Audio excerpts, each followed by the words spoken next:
Biryani ready అయిపోయింది. చాలా చాలా బాగా అయింది. చూడండి,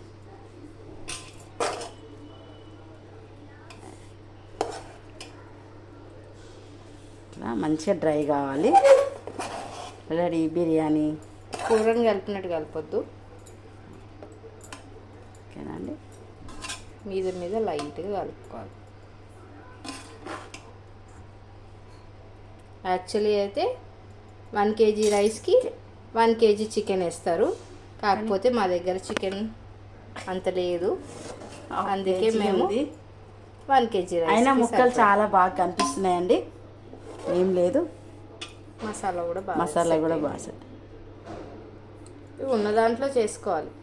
ఇంతలో ఇంతే అని అంటే ఇక మనం తినలేము. ఇక్కడ వెళ్తుర్లో పెడదాం, అది చీకటి